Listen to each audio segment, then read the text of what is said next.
What are functions, इसको आराम से समझते हैं क्योंकि ये हमारे 12th के एंड तक काम आता है. So what I believe is we are the functions, हम फंक्शन है. ठीक है, कैसे देखते हैं. देखिए फंक्शन में क्या दिक्कत होती है.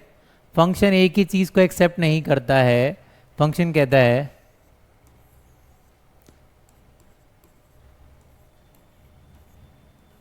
अगर एक इनपुट का एक से ज्यादा आउटपुट आ जाए तो फंक्शन उसको क्रॉस करा देता है. कह रहा है दिस इज नॉट एक्सेप्टेबल.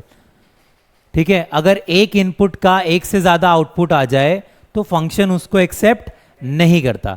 ये कंडीशन जो है फंक्शन में रिस्ट्रिक्टेड होती है कि आप एक इनपुट में एक से ज़्यादा आउटपुट, अगर ऐसा कहीं लिखा हुआ है 1, A 1, B, अगर एक ही चीज़ दो आउटपुट दे रही है, ऐसी चीज़ फंक्शन में पॉसिबल नहीं है.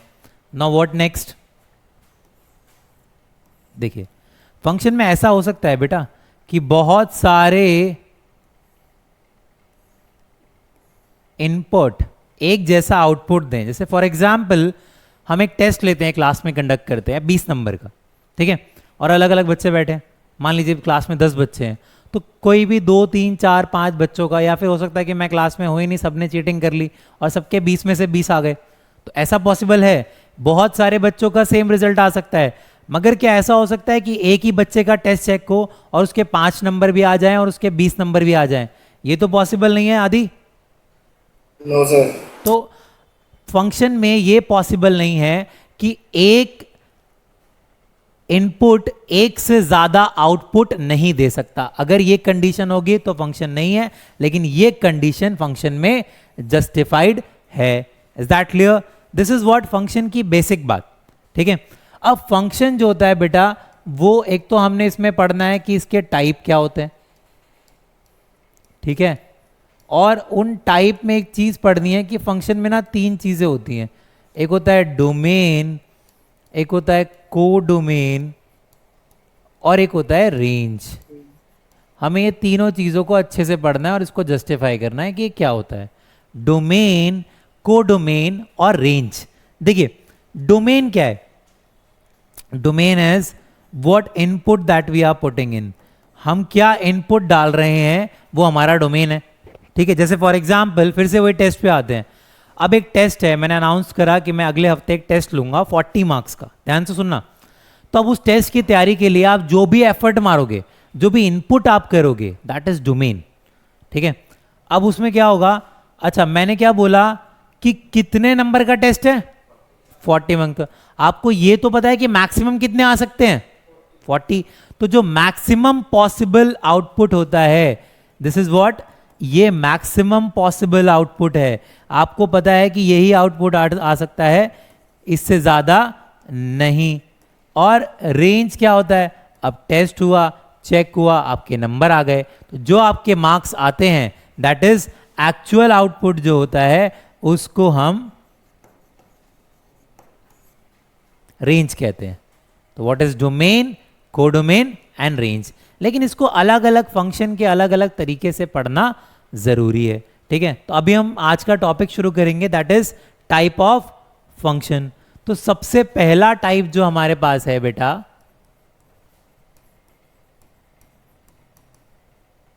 That is mirror image function.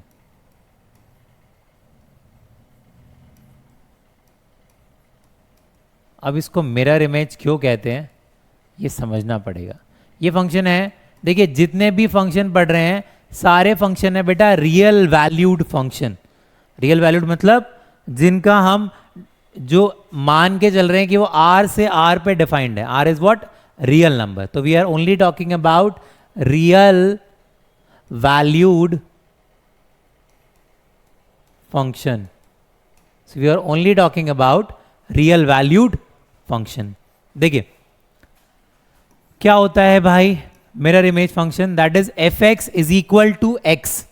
F x is equal to X मतलब देखिए एफ एक्स को अपन वाई भी कहते हैं. मिरर इमेज क्यों है? मिरर इमेज इसलिए है, आप जो एक्स की वैल्यू रखेंगे वही वाई की वैल्यू आएगी. x1 तो y1, x2 तो y2, x3 तो y3. That is why it is called mirror image function. अब क्या इसके डोमेन में कोई दिक्कत है? कोई ऐसी वैल्यू जो हम रख नहीं सकते? भाई सब रख सकते हैं, ठीक है, क्योंकि ये मिरर इमेज है। जो डोमेन होगा वही इसकी रेंज होगी और वही इसका कोडोमेन तो खैर दिया हुआ होता है। कोडोमेन एक ऐसी चीज़ है जो आपको सबको पता होता है। जब आप एग्जाम दे रहे हो, आप बोर्ड की तैयारी कर रहे हो, आपको पता है ना जो पेपर आता है वो 80 नंबर का है। तो कोडोमेन हमेशा आप किसी भी क्वेश्चन में देखते ही क्या प्रेडिक्ट कर सकते हो, वो है कोडोमेन, ठीक है। नाउ अभी क्या है, इसका ग्राफ बनाते हैं। ग्राफ कैसा होगा भाई? एक बार दोबारा बता दीजिए। देखिए सर, ये है mirror image function. Mirror image function is F x is equal to X, जिसका डोमेन भी आर है, इसका रेंज भी आर है और कोडोमेन भी आर है। y इक्वल टू एक्स का फंक्शन होता है, ये तो आपने सुना होगा, लीनियर Yes, फंक्शन है y इक्वल टू एक्स, जिसका जी, डोमेन क्या है? बिकॉज हम रियल वैल्यूड फंक्शन पढ़ रहे हैं तो हमारे सारे फंक्शन का डोमेन कहां से आएगा? रियल नंबर से ही आएगा। हम कुछ और के बारे में बात नहीं कर रहे हैं, we are only talking about real valued function, ठीक है। तो मैंने अगर यहां पे डोमेन बोला तो आर, क्योंकि इसमें कोई दिक्कत नहीं है ना। दिक्कत कब आएगी? जब डिनोमिनेटर में कुछ होगा। दिक्कत कब आएगी? जब रूट में कुछ होगा। तो वो कंडीशंस को भी आगे पढ़ेंगे हम, लेकिन अभी कोई दिक्कत नहीं है। तो सारे रियल नंबर रख सकते हैं क्योंकि ये मिरर इमेज है, जैसा डोमेन होगा वैसी ही रेंज होगी। और कोडोमेन क्या होता है? Codomain is maximum possible output. तो हमें वो चीज दी हुई है, ठीक है। कोडोमेन हमेशा हमें क्वेश्चन से ही पता लग जाएगा। कोडोमेन क्या है? आर, ठीक है।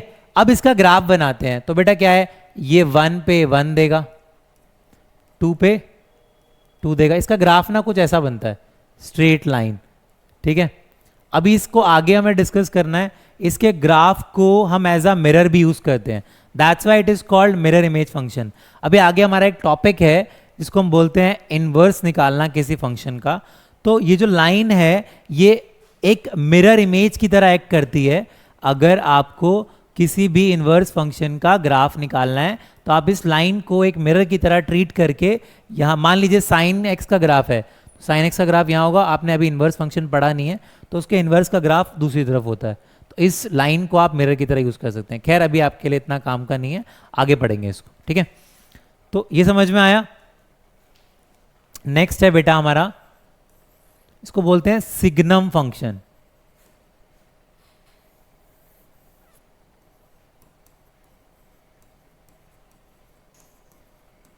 क्या होता है बेटा सिग्नम फंक्शन? इसको बोलते हैं SIG स्क्वायर ब्रैकेट एक्स। ये फंक्शन क्या करता है भाई? ये भी वही है, it is defined from R to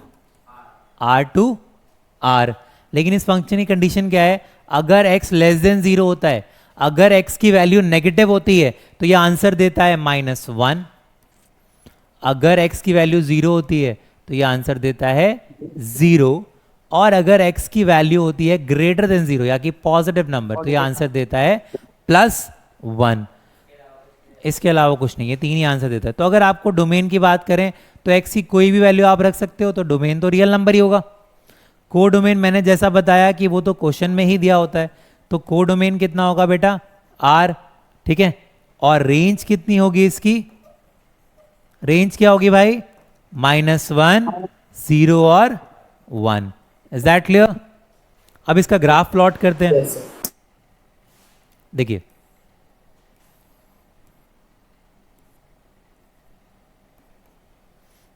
यहां पर है +1। देखिए y की वैल्यू होती है ना, F x is equal to क्या होता है? दिस इज बेसिकली y की वैल्यू, ठीक है। तो 0 पे 0 दे रहे हैं भाई साहब, ये -1 है। तो ग्राफ बनाते हैं इसका। देखिए x जब भी पॉजिटिव होगा, देखो यहां पर मैंने डार्क करा, यहां लगता है इसको बोलते हैं ओपन गोला। ओपन गोला का मतलब 1 पे ओपन गोला क्यों लगा रहे हैं? मतलब 1 पे इक्वल नहीं है।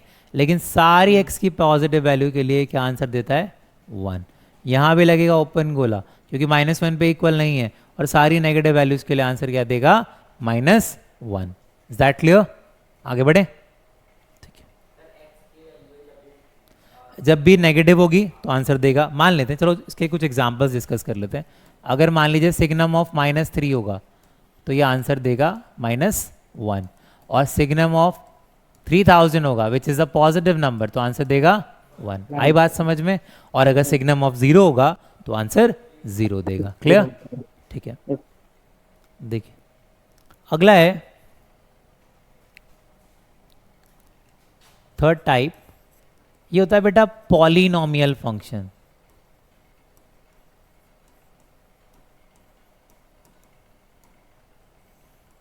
क्या होता है polynomial function?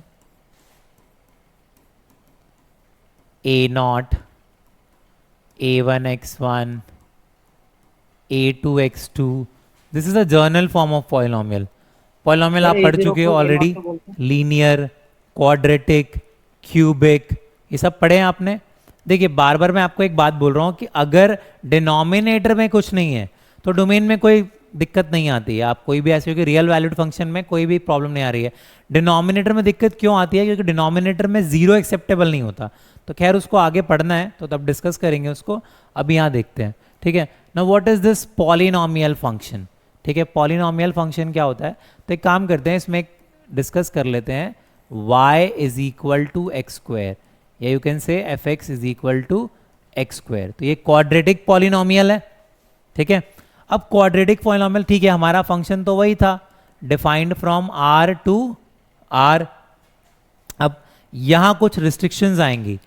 y equal to x square है, ठीक है।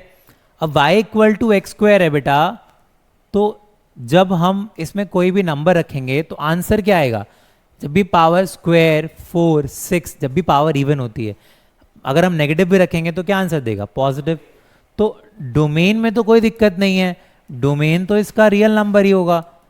लेकिन when we talk about range, तो रेंज में क्या दिक्कत होगी? रेंज होगा सिर्फ r प्लस, या आप ऐसे कह सकते हो 0 से प्लस इंफिनिटी। देखिए क्योंकि हमेशा ये जो आंसर देगा वो ग्रेटर देन इक्वल टू 0 देगा, ठीक है, कभी भी नेगेटिव आंसर नहीं देगा। कोडोमेन तो खैर दिया हुआ होता है, क्योंकि रियल वैल्यूड फंक्शन है तो इसका कोडोमेन भी r होगा। अब इसके ग्राफ की बात कर लेते हैं। देखिए, तो हम ना 10th क्लास में पढ़ चुके हैं, इसका जो ग्राफ होता है ना, ये पैराबोलिक इन नेचर होता है। कैसा होता है? पैराबोला। अभी हमें 11th क्लास में कोनिक सेक्शन एक टॉपिक पढ़ना है, जहां पे इसको थोड़ा डीप स्टडी करेंगे। बस आप यहां पे एक छोटी सी बात समझ लो, अगर y equal to x square है, मतलब देखिए अगर एक्स स्क्वायर का कोफिशिएंट पॉजिटिव है, अगर एक्स स्क्वायर का कोफिशिएंट पॉजिटिव है तो ग्राफ ऊपर की तरफ होता है। इफ एक्स स्क्वायर का कोफिशिएंट नेगेटिव हो जाएगा तो ये ग्राफ डाउनवर्ड्स हो जाएगा। ठीक है, तो उसको भी आगे और इसमें चीज़ें पढ़नी हो पढ़ेंगे, बट इतना आप समझो। ठीक है, एक इसमें होता है, सर जी बोलिए। सर जो कोडोमेन है इसका आर क्यों है? मैक्सिमम तो मतलब वो पॉजिटिव आर, कोडोमेन तो बेटा वो होता है ना जो दिया हुआ होता है। तो मतलब ठीक है, वो कोडोमेन मैक्सिमम पॉसिबल आउटकम है ना। कोडोमेन मैक्सिमम पॉसिबल आउटकम है, हाँ जी सही कह रहे हो आप। तो सर जो आर अगर वाई स्क्वायर है तो फिर उसका मैक्सिमम पॉसिबल बेटा तो R में आएगा ना। पॉइंट इज, जो दिया हुआ होता है वही कोडोमेन होता है। आपको पता है ना एग्जाम कितने नंबर का है? 80 नंबर का। जी सर। ठीक है, तो आपका फंक्शन r से r डिफाइंड है। आप जितने भी फंक्शन मैं आज पढ़ा रहा हूं सबका कोडोमेन क्या होगा? r। क्लियर?